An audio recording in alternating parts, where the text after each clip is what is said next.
Hello students, I am Arash Tiwari and welcome to Step Up Academy where you learn today and lead tomorrow। तो आज हम क्या पढ़ने वाले हैं? तो आज हम कुछ पढ़ नहीं रहे हैं ऐसा, बट डिस्कस कर रहे हैं। क्या डिस्कस कर रहे हैं? कि हम क्लास 10th में किस कोर्स को फॉलो करने वाले हैं और हमारी क्या स्ट्रेटेजीज एंड प्लान है ताकि आप अपने एग्जाम्स में फुल मार्क्स स्कोर कर सको। अबे फुल क्यों बोलता हूं मैं? फुल इसलिए बोलता हूं मैं क्योंकि आपको पता है मैथ्स बहुत स्कोरिंग होता है और अगर आपने मन लगाकर पढ़ाई कर ली ना तो फुल मार्क्स लाना यहां पर बहुत ज्यादा पॉसिबल होता है। ठीक है, तो आज हम हमारे थोड़ा सा सिलेबस का ओवरव्यू लेंगे कि 10th में क्या क्या आ रहा है, क्या क्या नहीं आ रहा है, क्या हमें पढ़ना है, क्या नहीं पढ़ना है। उसके बाद यहां पर स्टेप अप एकेडमी में आपको आपके एग्जाम्स की प्रिपरेशन के लिए हम क्या क्या प्रोवाइड करने वाले हैं वो सारी चीजें आपसे यहां पर डिस्कस करूंगा मैं। ठीक है, तो बिना टाइम वेस्ट किए स्टार्ट करते हैं अपने इस ओवरव्यू को। तो भाई जैसे लिखा हुआ है यहां पर क्लास 10 सीबीएसई 2023 का ओवरव्यू। ठीक है, इस सेशन की बात कर रहा हूं मैं। ये इस सेशन के लिए पर्टिकुलर वीडियो इसलिए है क्योंकि यहां पर आपको मालूम है सीबीएसई ने बहुत सारा पोर्शन जो है वो रिड्यूस किया है। मैथ्स में भी, फिजिक्स में भी, मतलब साइंस मैथ्स हर जगह बहुत सारी चीजें जो है उसकी काट छाट हुई है यहां पर। तो उन सारी चीजों को पता होना हमारे लिए बहुत जरूरी है। और याद रखना इसको, जब मैं बोल रहा हूं कि सिलेबस रिड्यूस हुआ है तो वो मैं स्ट्रिक्टली सीबीएसई के लिए बोल रहा हूं। जो स्टेट बोर्ड्स वाले हैं वो पूरा कोर्स फॉलो कर सकते हैं। ठीक है, और मैं यहां पर जब वीडियो बनाऊंगा तो मैं कोशिश करूंगा कि सारी ही चीजें यहां पर इंक्लूड करूं, क्योंकि भाई नॉलेज लेना कोई बुरी बात नहीं, हमें सारी चीजें आनी चाहिए। जो आपके सीनियर हैं वो जो पढ़कर गए हैं, हम उनसे पीछे क्यों रहे हैं, हमारे पास सारा नॉलेज क्यों ना हो। इसलिए जब मैं वीडियो बनाऊंगा तो उसमें हर एक टॉपिक कवर करूंगा, हर एक चीज को अच्छे से एक्सप्लेन करूंगा। ठीक है, लेकिन फिर भी मैं आपको ये बता दूंगा कि हाँ भाई सीबीएसई में ये चीज इस बार आपके एग्जाम में नहीं आएगी, तो उसको आप नहीं देखना चाह रहे हो तो मत देखो, वो ऑप्शनल है आपके लिए। लेकिन बाकी स्टेट बोर्ड्स वाले जो हैं वो उसको देखें जरूर, सारी चीज सीखें, क्योंकि जरूरी नहीं है कि जो सीबीएसई ने ओमिट किया वो आपके यहां भी ओमिट हो। ठीक है, चलो तो अभी मैं सब कुछ बताते जाऊंगा क्या क्या चीजें कट गई हैं, कौन कौन से एक्सरसाइज नहीं आ रही हैं, किसी एक्सरसाइज में कौन से क्वेश्चंस नहीं आ रहे हैं, ये सब भी मैं आपसे डिस्कस करूंगा।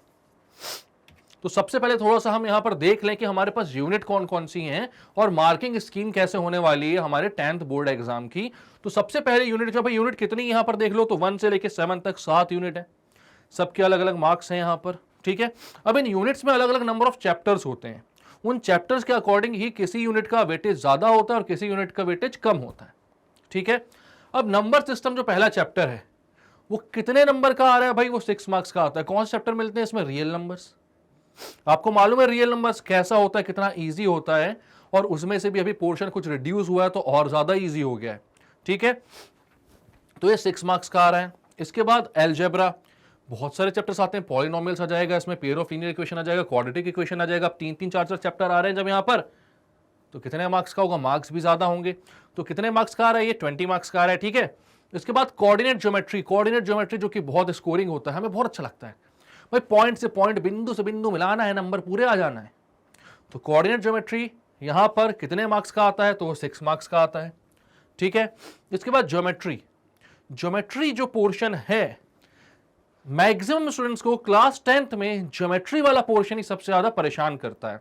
और ज्योमेट्री में भी कौन सा? खास तौर पर ट्राइंगल्स, क्योंकि जो ट्राइंगल चैप्टर है वहां पर सिमिलैरिटीज को प्रूव करना और चीजों को, मतलब वहां पर बहुत सारी थ्योरम्स होती है उनको प्रूव करना, बड़ी भाई यार टेढ़ी खीर लगती है। ठीक है, लेकिन टेंशन नहीं लेने का, स्टेप अप एकेडमी में सारी चीजें आपको ऐसी पढ़ाई जाएंगी कि आप कभी ना भूलो और बहुत अच्छे सारी चीजें सॉल्व कर पाओ। तो ये जो 15 मार्क्स है ना, ये भी आपके पॉकेट में होंगे अगर सारे आपने वीडियोस हमारे देख लिए तो। ज्योमेट्री, इसके बाद ट्रिगोनोमेट्री, ट्रिगोनोमेट्री बहुत अच्छा होता है। हाँ, कई स्टूडेंट्स के लिए स्ट्रॉन्गेस्ट पॉइंट होता है, कई के लिए वीकेस्ट भी होता है, क्योंकि उन लोगों को ट्रिग्नोमेट्रिक आइडेंटिटीज को प्रूव करने में दिक्कत आ जाती है। वो दिक्कत सिर्फ और सिर्फ तब आएगी जब प्रैक्टिस आपकी पूरी नहीं होगी। अगर आपने हमारे साथ प्रैक्टिस कर ली तो मैं 100% ये बोल सकता हूं, ये पूरे नंबर लेकर आ सकते हो आप, क्योंकि भाई जितने टाइप के क्वेश्चन हम करवाएंगे उसके बाहर का कुछ भी नहीं आएगा, कुछ भी नहीं आएगा। ठीक है, तो जरूर वीडियो को देखना, सारे हमारे ओवरव्यू वाले को तो देखना ही देखना, साथ में इसके बाद जो हमारे कोर्सेज आएंगे उनको भी पूरा का पूरा आप फॉलो करना, फ्री ऑफ कॉस्ट, सब, एक भी रुपए नहीं लगेगा और नंबर पूरे आ जाएंगे। ठीक है, अब ट्रिग्नोमेट्री तक देख लिया था अपन ने। ट्रिग्नोमेट्री कितने नंबर की आ रही है? 12 मार्क्स की आ रही है। इसके बाद आता है मेंसुरेशन। तो मेंसुरेशन में भाई आपका सरफेस एरिया एंड वॉल्यूम का चैप्टर तो आएगा ही आएगा, साथ में एरियाज रिलेटेड टू सर्कल वो भी मेंसुरेशन का पार्ट है। तो उन दोनों को मिलाकर ही जो 10 नंबर है वो आ रहे हैं, ठीक है। हालांकि सरफेस एरिया एंड वॉल्यूम खुद में एक बहुत बड़ा चैप्टर होता है और पहले उसमें सारा ही पोर्शन आता था तो काफी अच्छे क्वेश्चंस बन जाते थे, लेकिन अभी कुछ उसमें भी काट छाट हुई है। तो उसके बाद यहां पर वो दोनों चैप्टर मिलाकर कितने मार्क्स के होते हैं? तो 10 मार्क्स के होते हैं। इसके बाद स्टैटिस्टिक्स एंड प्रोबेबिलिटी दोनों को एक ही यूनिट में रख दिया गया है। 11 मार्क्स के क्वेश्चन आएंगे इसमें से। स्टैटिस्टिक्स में आपको पता है मीन मीडियन मोड निकालना होता है, अलग अलग फॉर्मूलेज होते हैं। और प्रोबेबिलिटी जो कि क्लास 10th का सबसे इजी चैप्टर लगता है आपको, वो भी यहां पर है। इन दोनों में मिलकर 11 मार्क्स के क्वेश्चन आपको पूछे जाएंगे, ठीक है। तो अब थोड़ा सा यूनिट को हटाकर यूनिट के अंदर घुसकर चैप्टर वाइज देखते हैं कौन कौन से चैप्टर में हमें क्या क्या पढ़ना है और क्या क्या छोड़ देना है, ठीक है। सबसे पहली यूनिट है नंबर सिस्टम्स। तो नंबर सिस्टम में कौन सा चैप्टर आ रहा है? रियल नंबर आ रहा है। रियल नंबर में क्या क्या पढ़ना है आपको? तो यहां पर आपको पढ़ना है फंडामेंटल थ्योरम ऑफ अर्थमेटिक, ठीक है। इसके वीडियो आपको मिल भी जाएंगे, आप देख लेना, ठीक है। शॉर्ट वीडियोस भी हैं और फिर लॉन्ग वीडियोस भी आ जाएंगे। और यहां पर after reviewing work done earlier and after illustrating and motivating through examples proofs of irrationality, मतलब कि फंडामेंटल थ्योरम ऑफ अर्थमेटिक पढ़ना है, उसके बाद सीधे उस रिलेटेड जितने क्वेश्चन है वो करेंगे। फंडामेंटल थ्योरम ऑफ अर्थमेटिक में क्या आएगा? तो भाई वो HCF LCM वाले क्वेश्चन होते हैं, प्राइम फैक्टराइजेशन वाले क्वेश्चन होते हैं, वही आते हैं इसमें, ठीक है, वो इसमें आ जाएंगे। उसके बाद इर्रेशनैलिटी प्रूव करने वाले जो क्वेश्चन होते हैं ना, prove that root 2 is irrational, prove that root 3 is irrational, तो वो वाले क्वेश्चन आएंगे, जिसको हम किससे प्रूव करते हैं? मेथड ऑफ कॉन्ट्रडिक्शन से। तो ये बहुत ही इजी चैप्टर है।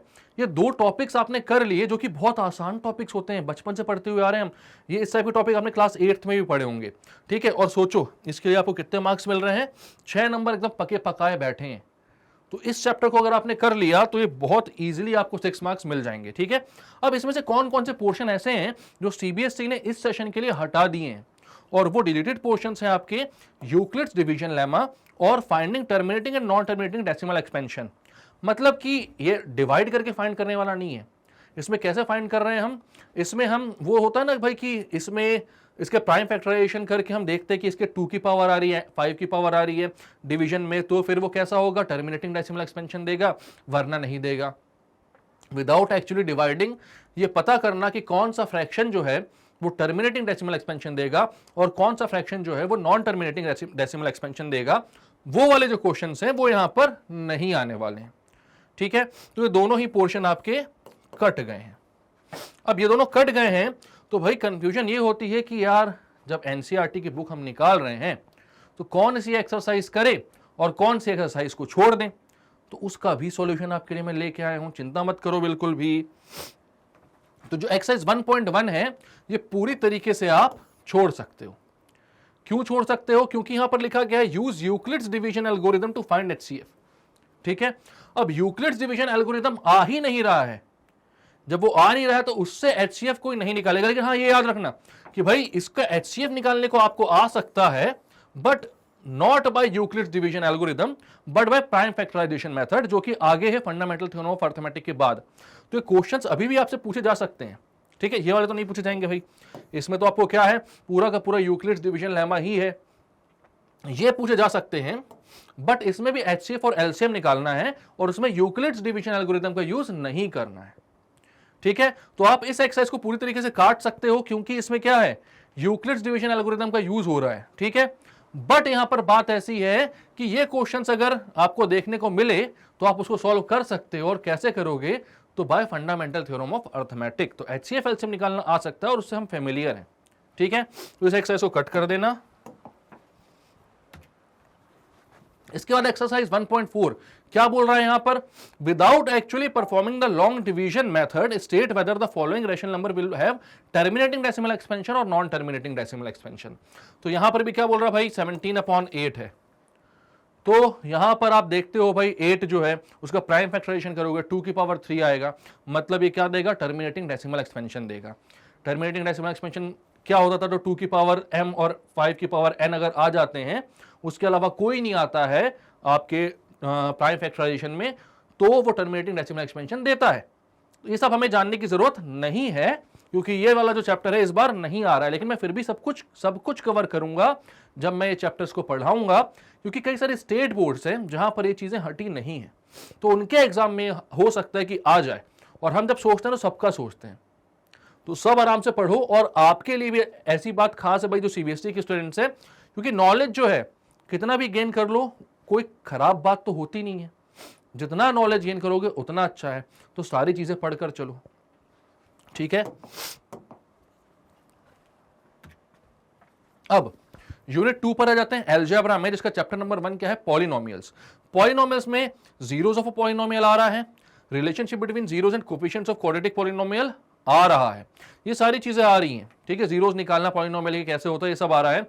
क्या नहीं आ रहा है इसमें, तो इसमें डिवीजन ऑफ पॉलिनोमियल्स नहीं आ रहा है फॉर सीबीएसई स्टूडेंट्स। दो पॉलिनोमियल्स को डिवाइड करने वाला जो था ना, एफ ऑफ एक्स और जी ऑफ एक्स, दोनों को डिवाइड करो, बताओ रिमाइंडर कितना बच रहा है। अगर रिमाइंडर दिया हुआ है तो बताओ डिवाइड करने के बाद अपना क्या बोलते हैं, जो डिविडेंट है वो क्या होगा, डिवाइजर है वो क्या होगा। इस टाइप के जो क्वेश्चंस होते हैं वो इस बार आपके सीबीएसई के एग्जाम्स में नहीं आएंगे। सिर्फ जीरोस ऑफ अ पॉलिनोमियल उसको निकालना और रिलेशनशिप को वेरीफाई करने वाले जो क्वेश्चंस होते हैं वो आएंगे, ठीक है।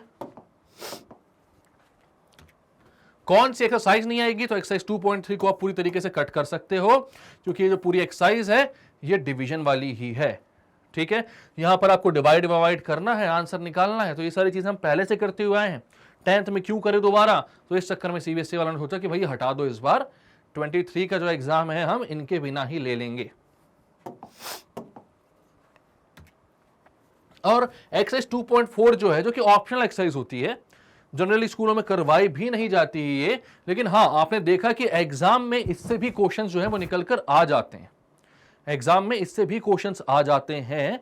तो ये एक्सरसाइज भी जो है यहां पर आपको क्या कर देनी है, कट कर देनी है, क्योंकि ये भी जो क्वेश्चन है वो कैसे हैं भाई, तो वो आपके पास कौन से क्वेश्चंस आ रहे हैं, या तो डिवीजन वाले आ रहे हैं या फिर क्यूबिक पॉलिनोमियल वाले आ रहे हैं, ठीक है। तो क्यूबिक पॉलिनोमियल जो है वो आपको इस बार कोर्स में नहीं है, तो एक्सरसाइज 2.4 जो है उसको भी क्या कर दोगे आप, कट कर दोगे। इसके बाद अलजेब्रा में ही यूनिट में हमारा जो एक और चैप्टर आता है वो आता है pair of linear equations in 2 variables. तो इसमें क्या क्या पढ़ना है आपको, तो आपको मालूम है पेयर ऑफ लीनियर इक्वेशंस है, तो pair of linear equation 2 variable and graphical method of their solution. Graphical method से आपको सॉल्यूशन करना आना चाहिए। उसके बाद आपको सब्स्टिट्यूशन मेथड जो होता है उससे भी सॉल्यूशन करना है, और एलिमिनेशन मेथड से भी सॉल्यूशन आना चाहिए। लेकिन जो एक बहुत टेंशन वाला फॉर्मूला होता था ना, x upon a1 b2 sorry x upon b1 c2 minus b2 c1 वाला जो फॉर्मूला होता था, उसको आपको यहां पर लर्न नहीं करना है, बिकॉज क्रॉस मल्टीप्लीकेशन मेथड जो है वो हट चुका है, तो वो इस बार आपके सिलेबस में आपको देखने को नहीं मिलेगा। तो उससे रिलेटेड जितने भी क्वेश्चंस हैं वो भी आपको देखने को नहीं मिलेंगे, ठीक है। तो ये जो मेथड है इसको हटा दो, तो इससे रिलेटेड जो एक्सरसाइज है वो भी नहीं आएगी। तो एक्सरसाइज 3.5 को आप पूरी तरीके से कट कर सकते हो, वो करने की आपको जरूरत नहीं है, क्योंकि इस बार एग्जाम में एक्सरसाइज 3.5 के क्वेश्चंस नहीं आने वाले हैं फॉर सीबीएसई स्टूडेंट्स। इसके बाद अलजेब्रा में ही एक और यूनिट है भाई, सबसे ज्यादा मार्क्स यही कैरी कर रहा है, 20 मार्क्स। तो हमको मालूम है सबसे ज्यादा चैप्टर भी इसी में होंगे, ठीक है। तो एक और चैप्टर है, यूनिट नहीं। तो quadratic equation, standard form of a quadratic equation हमें पता है ax square plus bx plus c होता है। तो ये वाले जो क्वेश्चन है वो आएंगे। Solution of a quadratic equation only real roots by factorisation में, तो आपको पता है कॉम्प्लेक्स नंबर या इमेजिनरी नंबर 10th की सिलेबस में ही नहीं है, 11th में आप पढ़ते हो, तो ये ऑब्वियस सी बात है कि रियल रूट्स वाले ही क्वाड्रेटिक इक्वेशन को आपसे फैक्टराइज करवाया जाता है, ठीक है। Relationship between discriminant and nature of roots, D जो होता है भाई, D greater than 0, D less than 0, D equal to 0 वाले जो क्वेश्चन होते हैं वो आएंगे। Situational problem based on quadratic equation, मतलब वर्ड प्रॉब्लम्स की बात कर रहे हैं, डे टू डे प्रॉब्लम्स जो है आपकी वर्ड प्रॉब्लम्स जो होंगी वो भी आएंगी। लेकिन इसमें डिलीटेड पोर्शन कौन सा है, तो कंप्लीटिंग द स्क्वायर वाला जो मेथड है, कंप्लीटिंग द स्क्वायर वाला जो मेथड है वो कैसा होगा, डिलीटेड है। तो इस बार आपको ये भी नहीं पढ़ना है। एक बहुत अच्छी सी बात है, जब भी आप 10th पढ़ते हो ना, तो जो जिसमें जनरल डाउट्स आती है ना बच्चों के, जैसे क्रॉस मल्टीप्लिकेशन मेथड है, जैसे कंप्लीटिंग द स्क्वायर मेथड है, जैसे फ्रस्टम ऑफ अ कोन है, तो ये पता नहीं सीबीएसई ने ऐसा क्यों किया, लेकिन जो एक्चुअल में डाउट आने वाले टॉपिक्स थे वो सब हटा दिए 2023 के लिए। मतलब ये सब आपके एग्जाम में आने ही नहीं वाले हैं। मतलब जो मेजर डाउट वाले पोर्शन थे वो अगर हट गए तो 80 नंबर लाने का इससे अच्छा मौका नहीं हो सकता। आपके पास सीबीएसई ने बहुत अच्छा मौका दिया है और आपके साथ स्टेप अप एकेडमी हर कदम पर है, तो फिर 80 नंबर लेकर आओ पूरे मेरे दोस्तों। ठीक है, हम मिलकर मेहनत करेंगे। आपको जो डाउट्स आती हैं, जब डाउट आती है आप पूछना, और जितने लोग मुझसे जुड़ेंगे मेरी ये पूरी कोशिश रहेगी कि सबको फुल मार्क्स लेकर आऊं, क्योंकि फुल की ही हम कोशिश करेंगे तब हमें बहुत बहुत अच्छे नंबर तो मिलना गारंटीड ही हो जाएगा। ठीक है, तो कंप्लीटिंग द स्क्वायर मेथड जो है वो कैसा है भाई, हटाना है तो हटा देंगे। इसमें कौन से एक्सरसाइज हटानी है, तो एक्सरसाइज 4.3 के जो क्वेश्चन है वो आप हटा दीजिए, क्योंकि यहां पर कंप्लीटिंग द स्क्वायर मेथड आपको करने को बोलते हैं। इसके बाद अर्थमेटिक प्रोग्रेशन जो चैप्टर है ये बहुत अच्छा चैप्टर है और ये बच्चों को भी बहुत अच्छा लगता है, क्योंकि इसके क्वेश्चन उनसे करना बन जाता है एपी। और यही सोचते हुए सीबीएसई ने इसका कोई भी पोर्शन डिलीट नहीं किया है। ये सैगा चैप्टर आ रहा है। सैगा चैप्टर मतलब क्या हुआ कि पूरा का पूरा बिना किसी कट शॉर्ट के। ठीक है, तो ये पूरा चैप्टर पढ़ना है अपन को। ये अच्छी बात है कि पूरा चैप्टर पढ़ना है। तो क्या क्या पढ़ना है कि भाई अर्थमेटिक प्रोग्रेशन क्या होता है, derivation for the nth term, sum of the first n terms and their application in solving daily life, मतलब जो वर्ड प्रॉब्लम्स होते हैं एपी के वो। तो क्या क्या, nth टर्म निकालना, सम ऑफ n टर्म्स निकालना और उनका यूज करना वर्ड प्रॉब्लम्स में। तो यही तो होता है एपी, और कुछ होता ही नहीं है। ये सारी चीजें आ रही है, इसमें कुछ भी कट नहीं है। इसके बाद कोऑर्डिनेट ज्योमेट्री। तो कोऑर्डिनेट ज्योमेट्री भी एक बहुत अच्छा टॉपिक लगता है स्टूडेंट्स को। यहां पर भी फॉर्मूले बेस्ड चीजें होती हैं, फॉर्मूले में पुट करो, आंसर अपने आप खटाक से बाहर आ जाता है आपके लिए। तो फॉर्मूला बेस्ड जो भी चीजें हैं वो 10th में स्टूडेंट्स बोलते हैं यार इजी है, ये वाला कर लेते हैं। तो एपी में भी कुछ नहीं निकला है। कोऑर्डिनेट ज्योमेट्री में थोड़ा सा पोर्शन हटा है, questions based on area of triangle. तो यही एक टॉपिक इसमें भी होता था जो इसमें लोगों को कंफ्यूजन होती थी, क्योंकि एरिया ऑफ ट्रायंगल का कोऑर्डिनेट ज्योमेट्री का जो फॉर्मूला होता था वो काफी लंबा सा होता था।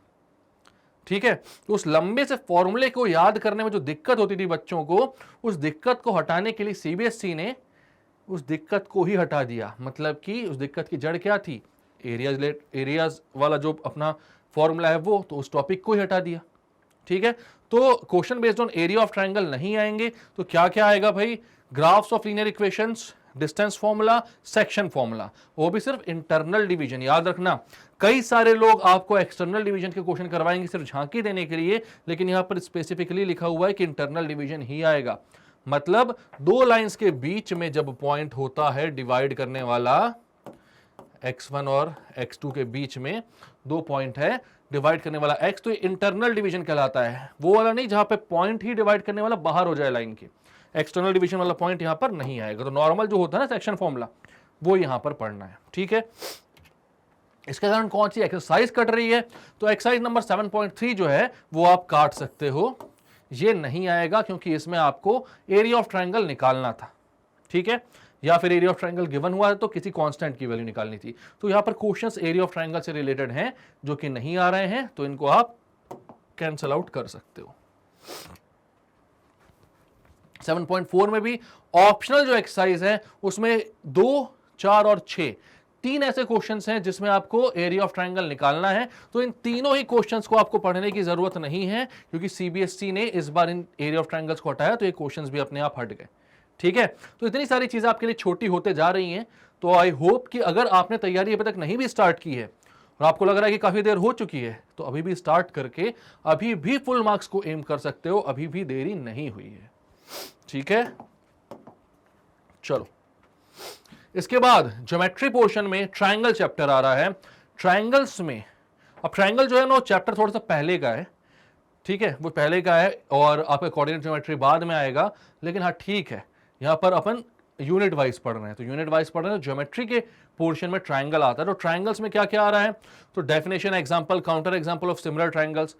भाई क्या होते हैं सिमिलर ट्रायंगल्स, उनके एग्जांपल देना, उनकी डेरिवेशंस करना, उनमें प्रूफ्स करना कि क्या क्या चीजें प्रूव करनी है। उसके बाद if a line drawn parallel to one side of a triangle to intersect the other two sides in distinct points, the other two sides are divided in the same ratio. तो ये कौन सा theorem है, ये कौन सी theorem है, तो आपको मालूम है ये है बेसिक प्रोपोर्शनैलिटी थ्योरम, जिसको बीपीटी या फिर थेल्स थ्योरम भी हम बोलते हैं। ठीक है, तो ये भी आ रहा है और सबसे ईजी होता है यार, ये बहुत अच्छे से लोगों को समझ में आता है। उसके बाद क्या आ रहा है, if a line divides two sides of a triangle in the same ratio, the line is parallel to the third side. मतलब converse of basic proportionality theorem. अब इसी में ना ट्राइंगल्स में और क्या क्या आ रहा है, if two triangles the corresponding angles are equal their corresponding sides are proportional and the triangles are similar.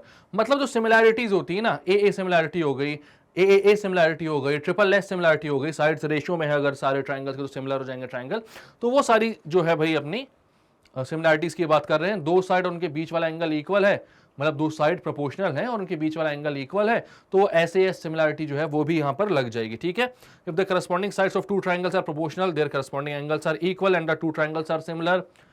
तीनों साइड प्रोपोर्शनल है तो भी सिमिलर है, तीनों एंगल्स इक्वल हैं तो भी अपने जो ट्राइंगल्स हैं वो सिमिलर है। ठीक है, और दो साइड या उनके बीच का एक एंगल इक्वल है तो भी क्या है, सिमिलर है। दो साइड्स प्रोपोर्शनल, उनके बीच का एंगल इक्वल, तो ये सारी चीजें आएंगे। डिलीटेड पोर्शन क्या है, तो एरिया ऑफ सिमिलर ट्राइंगल्स और पाइथागोरस थ्योरम जो है, जो बहुत अच्छे टॉपिक्स थे दो, जिसमें बहुत अच्छे क्वेश्चंस बनते थे, वो यहां पर डिलीट कर दिया गया है। तो ये एक और बहुत बड़ा रिलीफ है आप लोगों के लिए कि एरिया ऑफ सिमिलर ट्राइंगल्स और पाइथागोरस थ्योरम दोनों ही चीजें यहां पर डिलीट हो चुकी हैं। तो आप यहां पर दो सिमिलर ट्राइंगल्स के एरिया का रेशियो उनके साइड्स के स्क्वायर के रेशियो से इक्वल होगा, ये नहीं पढ़ना है, और पाइथागोरस थ्योरम को प्रूव करना और इससे रिलेटेड क्वेश्चंस करना भी यहां पर आपको नहीं करना है। एक्सरसाइज कौन सी डिलीटेड है, तो 6.4 डिलीटेड है, कट कर दो इसको। इसके बाद 6.5 भी डिलीटेड है तो इसको भी आप कट कर दो, ये एक्सरसाइज भी हमें नहीं चाहिए। इसके बाद चैप्टर आता है ज्योमेट्री में ही, कौन सा, सर्कल। ठीक है, इससे पहले ट्रायंगल पढ़ा, अब सर्कल। ये दोनों चैप्टर ही लोगों को ज्यादा कंफ्यूज करते हैं। तो देखते हैं इसमें क्या क्या डिलीटेड है, लेकिन अफसोस की बात यह है कि इसमें कुछ भी डिलीटेड नहीं है। सर्कल चैप्टर जो है वो पूरा का पूरा आ रहा है, लेकिन दूसरी अच्छी बात यह है कि इसमें बहुत ज्यादा कुछ होता भी नहीं है। 3-4 थ्योरम्स होती हैं, उनको अच्छे से पढ़ लिया आपने तो पूरा चैप्टर आप बहुत अच्छे तरीके से कर सकते हो। ठीक है, तो इजी चैप्टर है सर्कल, और अच्छा ही हुआ कुछ डिलीट नहीं हुआ, स्कोर करने के ज्यादा मौके आपको मिल जाएंगे। इसके बाद भाई बहुत इंपॉर्टेंट चैप्टर और बहुत इंपॉर्टेंट यूनिट, वो होती है ट्रिग्नोमेट्री। और क्योंकि ये बहुत इंपॉर्टेंट है तो इससे कुछ भी चीज डिलीट करने की जरूरत नहीं होती है। तो ट्रिग्नोमेट्रिक आइडेंटिटीज और हाइट एंड डिस्टेंस वो सब इसी यूनिट में आएगा। ये सारी प्रॉपर्टीज ट्रिग्नोमेट्रिक रेशियोज की आपको पढ़नी है, उनसे रिलेटेड आइडेंटिटीज जो हैं वो सब भी आपको पढ़ना है, और जो हाइट एंड डिस्टेंस का चैप्टर है वो भी आपको पढ़ना है। इसमें कोई भी पोर्शन जो है वो डिलीट नहीं हुआ है। ठीक है, angle of depression, angle of elevation, सब कुछ पढ़ेंगे। तो ये एक ऐसी यूनिट है जिसमें पूरे यूनिट में कुछ भी डिलीट नहीं हुआ है। इसके बाद आता है मेंसुरेशन। मेंसुरेशन में भाई दो आपके चैप्टर्स हैं, एरिया रिलेटेड टू सर्कल और सरफेस एरिया एंड वॉल्यूम, जो पहले भी डिस्कस कर चुके हैं हम इसी वीडियो में। तो एरियाज रिलेटेड टू सर्कल बहुत छोटा चैप्टर है, बहुत स्कोरिंग चैप्टर है, उससे कोई भी चीज डिलीट नहीं हुई है। पूरा चैप्टर आपको एरियाज रिलेटेड टू सर्कल पढ़ना है। इसके बाद सरफेस एरिया एंड वॉल्यूम जो है ये काफी बड़ा चैप्टर है, बहुत सारी चीजें इसमें आती हैं, अपना क्यूब, क्यूबॉइड, सिलेंडर, कोन, इन सब का, स्फीयर, इन सब का area, total surface area, curved surface area, lateral surface area और वॉल्यूम पढ़ना होता है। लेकिन इसमें एक बहुत कंफ्यूजिंग पोर्शन आता था, फ्रस्टम ऑफ अ कोन, बाल्टी।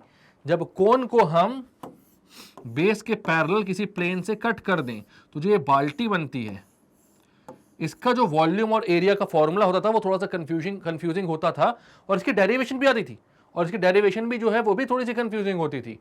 लेकिन उस कंफ्यूजन को हटा दिया, फिर से चीजों को बहुत इजी कर दिया।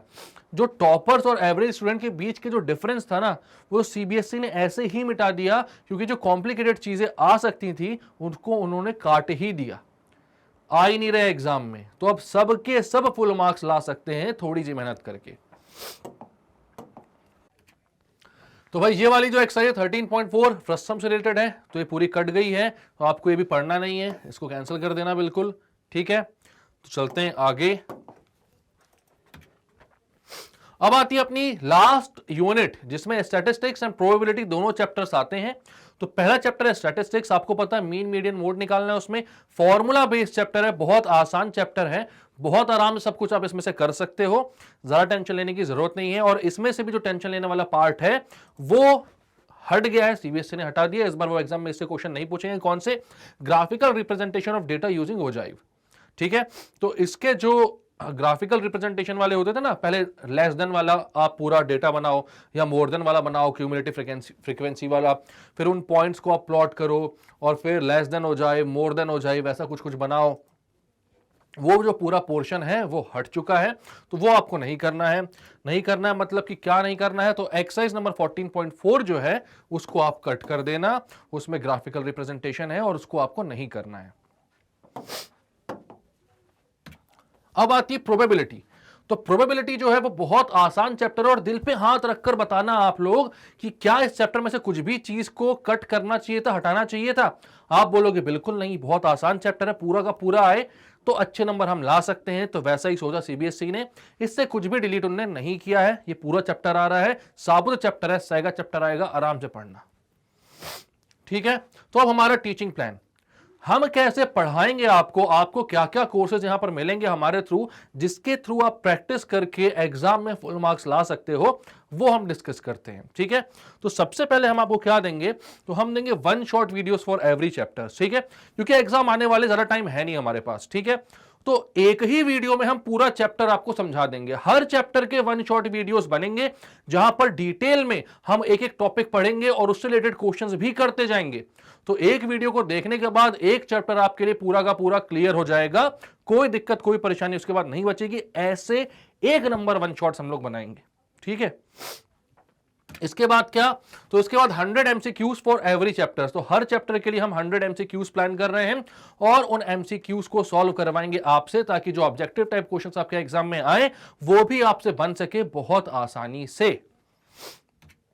उसके आगे क्या करेंगे, तो हम chapter wise previous years questions की भी वीडियोस बनाएंगे, ताकि ये पैटर्न हमें समझ में आ सके कि पहले, इससे पहले वाले जो ईयर्स थे उनमें कौन से चैप्टर में कौन कौन से क्वेश्चंस पूछे जाते हैं, उसके अकॉर्डिंगली हम प्लान कर ले। ये बहुत अच्छा ना एक वे होता है यार, इससे अच्छा तरीका और मेरे को लगता नहीं है किसी भी चैप्टर का जो हमें रिवीजन करना है, जिसको सॉल्व करना है फिर से, तो हम इन क्वेश्चंस को उठाकर सॉल्व करें। इससे अच्छी प्रैक्टिस और किसी क्वेश्चन से नहीं होती। ठीक है, इन तीनों के बाद यही नहीं रुक रहे हैं हम, फुल मार्क्स लाने हैं तो इतनी मेहनत काफी नहीं है, और करना पड़ेगा। और हम लेकर आएंगे आपके लिए मोस्ट एक्सपेक्टेड क्वेश्चंस, जो हमें लगता है कि एग्जाम में आ सकते हैं। उन क्वेश्चंस की मोस्ट एक्सपेक्टेड क्वेश्चंस वाली सीरीज हम लेकर आएंगे, उनको हम सॉल्व करेंगे और प्रैक्टिस हम अलग ही लेवल पर लेकर जाएंगे। बहुत शानदार मार्क्स स्कोर करने हैं, तो इतनी मेहनत करनी पड़ेगी, यहीं नहीं रुकेंगे। और क्या आ रहा है, तो सुपर क्विक रिवीजन। 1 शॉट तो पढ़ लिया हमने, ठीक है, इतने सारे क्वेश्चंस कर लिए, लेकिन जब प्रीवियस ईयर्स के क्वेश्चन चैप्टर वाइज किए, most expected question chapter wise किए, तो हो सकता है लास्ट चैप्टर करते समय हमने पहले वाले चैप्टर के कुछ कॉन्सेप्ट्स भूल गए हों, तो रिवीजन करने की जरूरत होती है ना, अपने ब्रशअप करना जरूरी होता है अपने नॉलेज को एग्जाम के पहले। तो उसके लिए सुपर क्विक रिवीजन लाएंगे, जिसमें एक ही वीडियो में, बहुत छोटे से वीडियो में सारे कॉन्सेप्ट्स हम बता देंगे आपको, जल्दी जल्दी सारे कॉन्सेप्ट्स को करके उससे रिलेटेड क्वेश्चंस हम करेंगे और फिर उस वीडियो को खत्म करेंगे। तो इससे क्या हुआ, पहले पूरा हमने डिटेल में चैप्टर समझा, उससे रिलेटेड क्वेश्चंस किए अच्छे से सॉल्व, फिर सुपर क्विक रिवीजन भी कर लिया। अब तो पक गए सारी चीजें हमारे दिमाग में, अब वो दिमाग से कहीं नहीं निकल रही। लेकिन फिर भी यहां नहीं रुकेंगे, इसके बाद क्या, तो live session and doubt solving sessions, तो ये भी आएंगे आपके लिए, जहां पर हम लाइव आएंगे, आपके जो भी डाउट्स होंगे उनको हम वहां पर डिस्कस करेंगे, ताकि इतनी सारी प्रैक्टिस के बाद भी कहीं कोई कसर ना रह जाए। तो ये सेशंस भी आपको बहुत जल्द मिल जाएंगे। एग्जाम से पहले ये सारी तैयारियां हम करवा देंगे, क्योंकि बहुत एक्सपीरियंस टीचर्स की टीम है और ये सारी चीजें मैं जानता हूं टफ लगती हैं कि इतनी जल्दी कैसे सब कुछ होगा, लेकिन एक्सपीरियंस जो है ना भाई, वो मैटर करता है। तो सारे जो टीचर्स हैं बहुत ही एक्सपीरियंस्ड है और बहुत ही हार्ड वर्क करके वो ये सारे कोर्सेज जो हैं वो आपके लिए लेकर आएंगे। बहुत ही अच्छे से देखना और फुल मार्क्स स्कोर करना अपने एग्जाम्स में। ठीक है, तो ये हमारा पूरा प्लान है जो आपसे मैंने डिस्कस कर लिया। तो अच्छा लगा अगर वीडियो तो लाइक कर दीजिए, इसको सब्सक्राइब कीजिए हमारे चैनल को, ताकि सारे जो बेनिफिट्स हैं वो आपको मिल सके, और शेयर कीजिए अपने सारे फ्रेंड्स और फैमिली के साथ, क्योंकि ये सारे बेनिफिट्स सब तक पहुंचाना आपका भी फर्ज बनता है। ठीक है, और यहाँ स्टेप अप एकेडमी में क्या क्या अवेलेबल है, सारे कॉम्पिटिटिव एग्जाम्स के कोर्स, जैसे कि नीट होता है, जेई, क्लैट, सीयूईटी, टीईटी, सबके कोर्स मिलेंगे। एआई भी यहां पर मिलेगा आपको, प्रोजेक्ट ट्रेनिंग भी यहां पर मिल जाएगी। तो ये वन स्टॉप सॉल्यूशन है आपका, जितनी भी प्रॉब्लम्स है सारा सॉल्यूशन यहां पर आपको मिल जाएगा। तो सब्सक्राइब करना बिल्कुल मत भूलिएगा। मिलेंगे एक और नए वीडियो में, जहां पर और interesting topics of maths and chapters हम लेकर आएंगे। तब तक के लिए bye bye and take care.